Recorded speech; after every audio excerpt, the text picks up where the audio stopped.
Oh, geez, my mouse. Oh, no. Oh, no. We're starting off the fucking video with a mouse issue. Cool. Hello, everybody. Welcome back to Destiny 2. This is going to be very interesting because, one, this is very stressful because I haven't played Destiny 2 in a hot minute. Or rather, recorded it, so forgive me if things seem clunky or I'm not talking. But we're going to be playing something very different.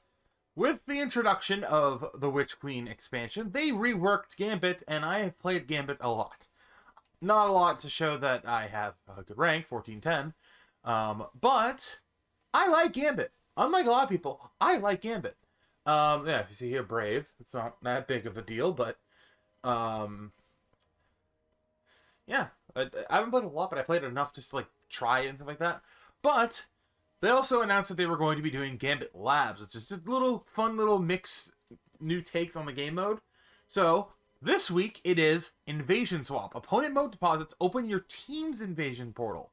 So, with them basically changing it to that it's 40-80 invasions, when they hit 40, we get to invade. When we hit 40, when they hit 40, we get to invade them, and then vice versa. When we hit 40, they can invade us. So, there's a little bit of weird strategy to that, and I want to try it, and also it is double infamy. That's also the reason why I'm doing it. So, I want to try and get to the shotgun so I can get the ornaments for the new shotgun. Loadout is going to be a very basic, just, I'm actually going to probably use Void 3.0. So, I will show that off. I got the Hoarfrost Z, by the way. I got Hoarfrost Z and the Path of Burning Steps, finally. Also, if you may notice my legendary shards, I have a problem with master-working shit. So yeah, I have basically just recently finished up getting the, I basically just recently finished up getting the Osteostriga Catalyst, but as you can see here, I will not be using all this. I will not be using that. I will be using a glaive, because I have a challenge to use a glaive in Gambit, as well as a rocket in Gambit. But we're not going to be using this rocket, we're going to be using Wardcliff Coil, and or Gallahorn, depending on what goes on. But probably use G-Horn for a bit, and then, worst case scenario, I'll switch to Wardcliff. But, as you can see, I got a Fell Terradiddle. I've just been calling it the Terradiddle bow. It's got the whole deep sight thing. I'm working on this, because I am still working on getting my exotic glaive. Even though they do suck, I'm still working on getting them. I still need to get it come to pass. I'm working on Fell Terradiddle now. I need to work. I want to get a Peace of Mind because they can get Vorpal Overflow, and I really like Vorpal. Yeah, I haven't gotten any of the exotic glades. I will be working on those because I wonder if there's campaigns up on. Oh, you only need to do it once, then you can get it from the Lost Ring. I didn't know that. Okay. All right, I didn't know that. But then yeah, obviously don't have any of the raid weapons. Only have the one. Linear Fusion, the Cataclysmic, the only two that I got. Working on Recurrent Impact about both rockets. And Tarnation. Yeah, we're working on mainly right now. I want to try and get Father's. I need to get right now specifically. I need to get Tarnation and Come to Pass for the quest. Oh yeah, also I got the chip that is currently available in the Bright Dust store.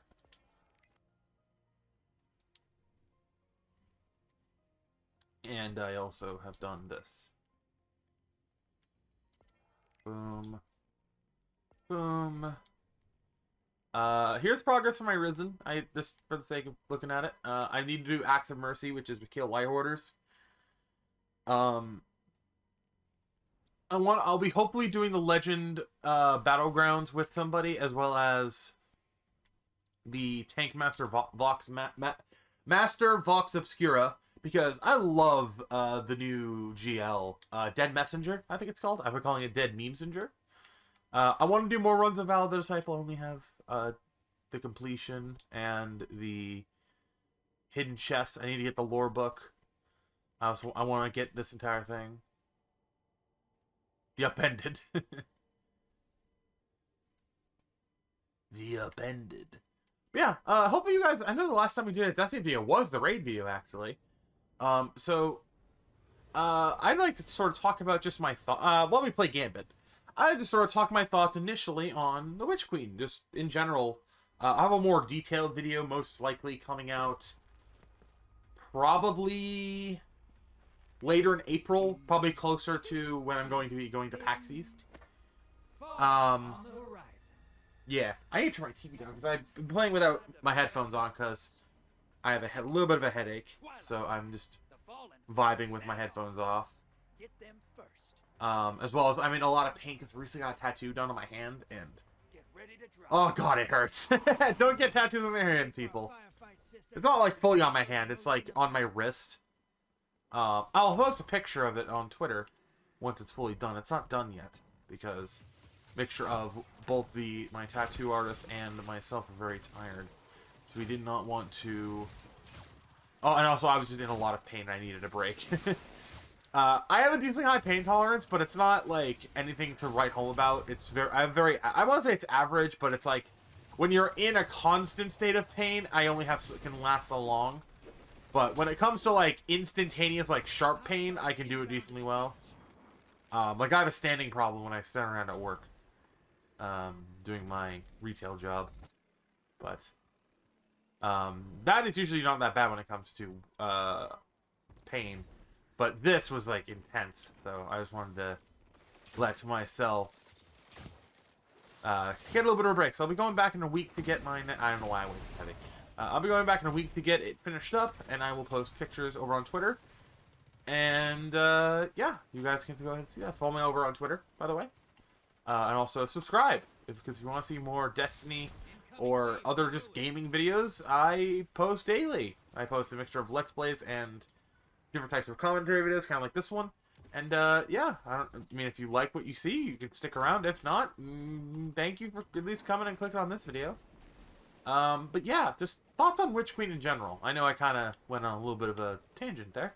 Thoughts on Witch Queen just initially, up until basically I'll have a whole video on the raid eventually too.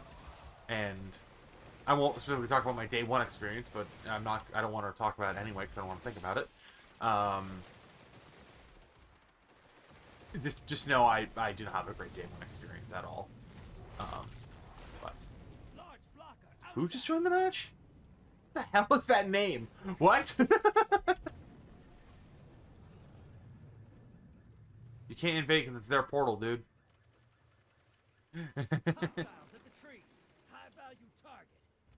Invasion swap, my guy. But yeah, Witch Queen's very good. I like the story's great. Probably one of my favorite, one of the best stories we've gotten in a long time. Watch it. You're shedding moats. Kill the blockers. Your allies invading.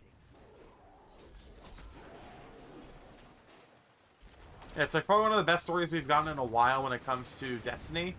For a main campaign anyway. Obviously we've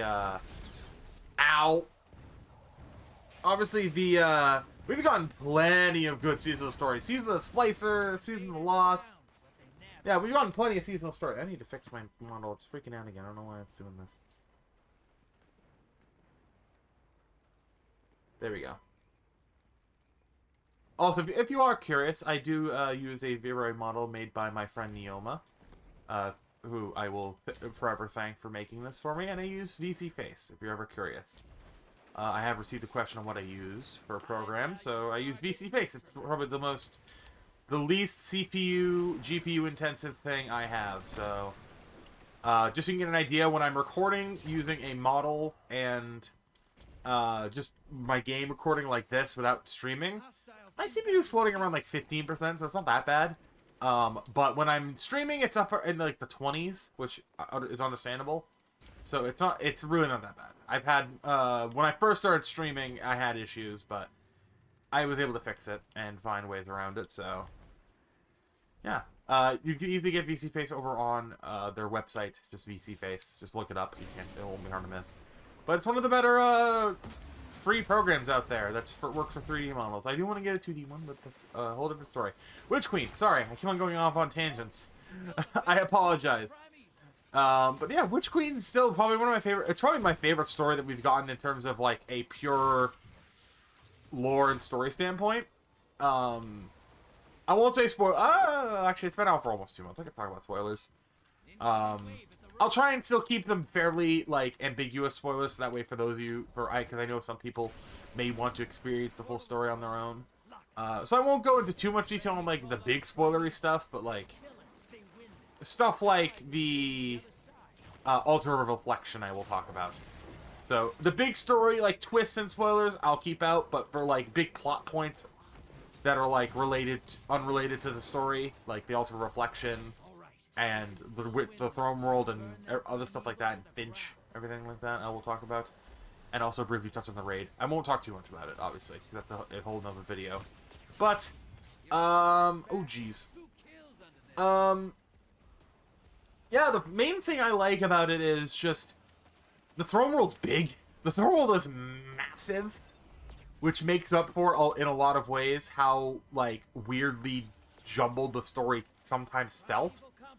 But that big climax at the end, as well as the big, like, reveals of stuff that you get towards the end, is pretty huge, as well as the big post-game cutscene that I fucking freaked the hell out at in my video, which, yes, I do have a video of my reaction of my first time beating the final boss. So if you'd like to see my reaction and just like an initial thought of, like, what's going on, that does exist. I want to throw a shield at this fucking guy, so, and they're shielded, okay. But yeah, the issues I have with Witch Queen, if I had to label any, is the Legendary campaign, while I like it, it felt very, very difficult. And do I think it needs to be difficult? Yes. There's a difference between difficult and near impossible. I think all they really needed to do is just, like, I think the enemy density was there, but they really need to tone down, like, attack speed of certain things. Which, that's just a me thing, because I had a lot of issues with, like, having enemies, like, unfairly hit me when I throw a wall or something like that, or some weird gimmick. I don't want to get killed with the invader. So I kind of want to just... There we go.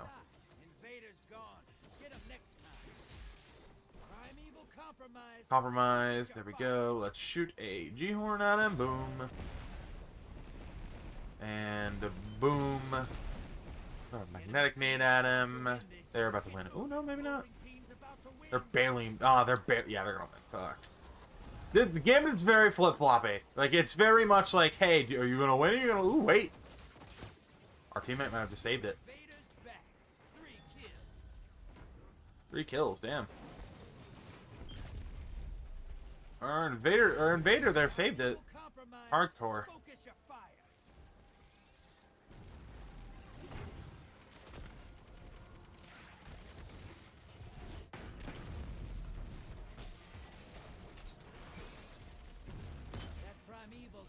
Come on. Kill him. Yeah, we got it. Oh my god, that was so close. Holy crap. Oh my god. We got it. Let's go. Oh, we got a Gambit memento. Let's go. Those are rare. Rare. Rare.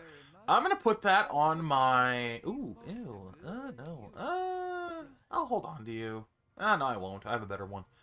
I'm gonna put this onto my Cygnocupcation here. Can I not? Oh, I can't put it in. All right. Well, I can reshape that now.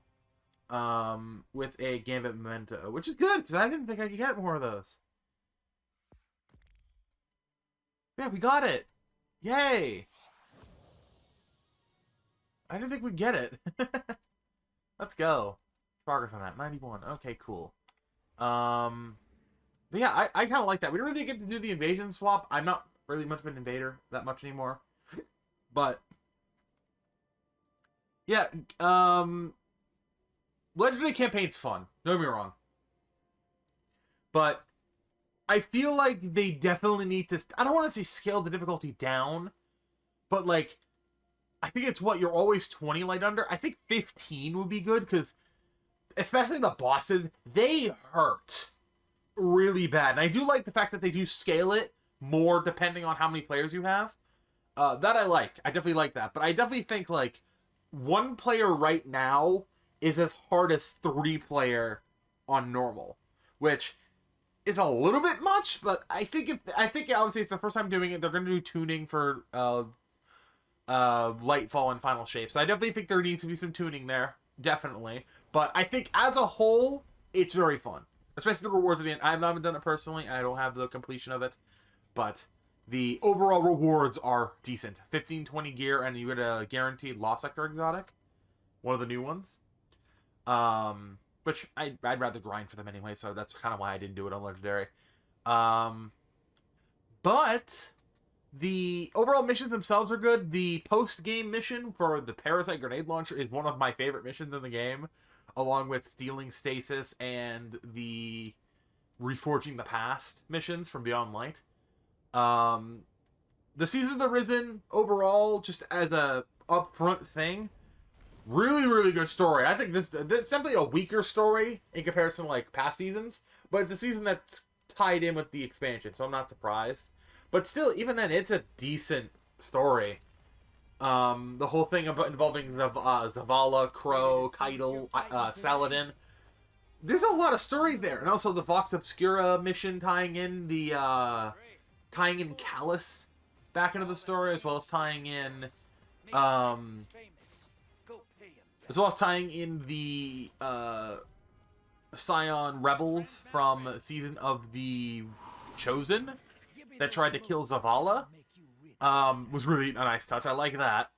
With Ixel? No, not Ixel. It's the person who tried to cause the Almighty to fall on us in Season of the Worthy. But yeah, it's a good season. I like the season. It was very slow, and it was kind of anticlimactic. Don't get me wrong, but at the same time, the payoff of having someone on Keitel's War Council, who I'll leave that for you guys to find out and for you guys to see the whole thing if you are interested. But to have sort of the implications of the events that happen with having someone on Keitel's War Council, as well as having just in general the story beats that we had in Season of the Season of the Risen is really good, as well as just in general the Palaus Battleground, while very, very tedious and samey, it is still fun, and you still do the loot from it. The Peace of Mind, the Psychonaut Cape, the Peace of Mind, the Pulse Rifle, the SMG, the Grenade Launcher, and the Sniper are all decent. Especially that Sniper. I've seen some people do some crazy shit with that Sniper. I really just want the LMG so I can get Headstone on it. One with Headstone and one without it. That'd be really cool. As well as the bow. Having more bows is good because there's not many. Having a solar waveframe launcher, even though we do have Dead Messenger. If you were running a different exotic and you can't run a solar waveframe and you can't run Dead Messenger, having one solar wave, arc wave, and a void wave is great. I don't think we have an arc wave launcher yet. If we do, I just don't know what it is. It might be Forbearance, maybe? But waveframe launchers are really underrated, and for PvP, definitely not. For PvE, they are underrated as hell. I love them. My Deafening Whisper that I used during Season of the Hunt, going into Season of the Chosen, doing the Presage mission, that thing came in handy. I love that thing. But yeah, overall, if I had to do just in general, Witch Queen, Season of the Risen, I don't want to say Worthy, Season of the Risen, from a standpoint of just looking at it as is, probably a, like, 8 out of 10, 7 out of 10. If we're going to talk about the whole thing from the start of the Witch Queen to the end of Season of the Risen, not counting the raid, definitely an 8 out of 10. If we're talking just up front as it was with... Oh, God. I just spit a little bit on my fucking arm. As a whole, not counting all of Season of the Risen, like maybe a 7 or a 6. Still decent, but not, like, insane. And I'll briefly talk about the raid. I won't go in too much detail, because we're about 19 minutes in, so I can get 2 games in before it gets too crazy. Vow of the Disciple. Oh, dear. I can't really talk too much. I've only done one run of it, and I've only done one full run that's been to completion. And I've done, I believe, technically one run to the boss fight, where my checkpoint didn't save, which is why I have had bad experience with this thing. But yeah, again, it's a whole story for another video of like what my problem is with the raid. Is it a bad raid? Absolutely not. I love this raid. This raid's amazing. The boss of the raid, Rolk, who I've been calling Rolf, because it is funny to have the idea of having Rolf from Ed, Edd n Eddy be this boss that kicks the shit out of you, which, by the way, still the greatest boss idea ever for a main attack. It's like, oh, he doesn't, like, do some weird voodoo Destiny space magic, or, like, crazy over-the-top gunfire thing, like cannon. You know, he just kicks you. Just kick. He does what the old joke of what is Italy shaped like? A boot? Oh no. It's basically just that, but in video game form. It's fucking funny.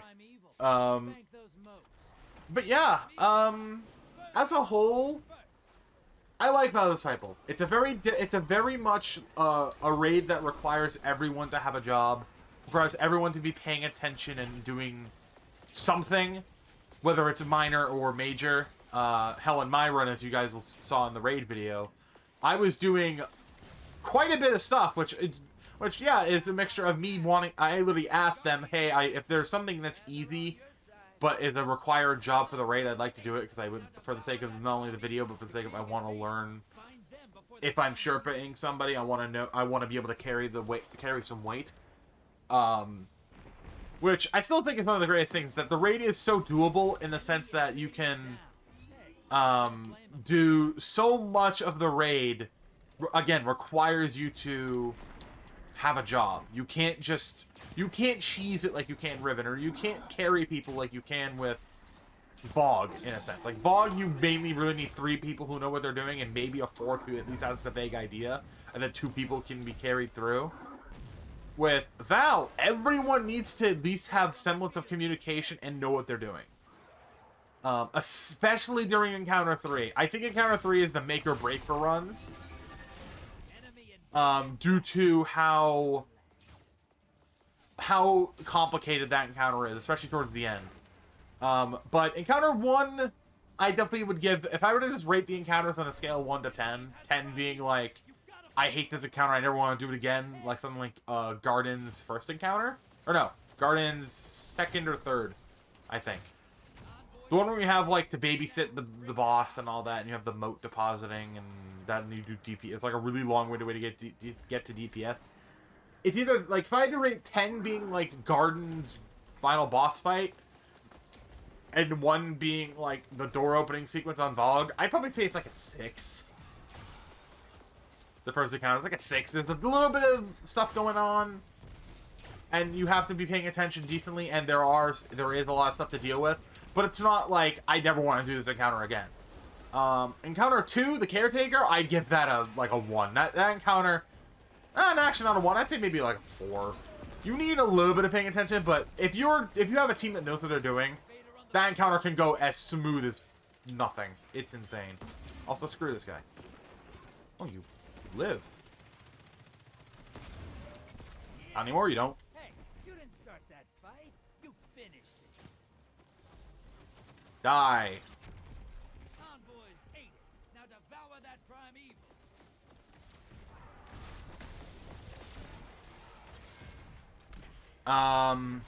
But yeah, I definitely would say, yeah, Caretaker's probably like a 4. Like, if you have people who know what they're doing, you're gonna melt that entire boss. It's actually definitely it's probably the most fun boss fight. I will say that because it reminds me of Morgat, is it called, or Golgoroth from Kingsfall. Whenever I was watching that, I gotta stop getting water on my damn tattoo because it hurts like hell. Let me think. Oh yeah, and then the Upended. The third encounter.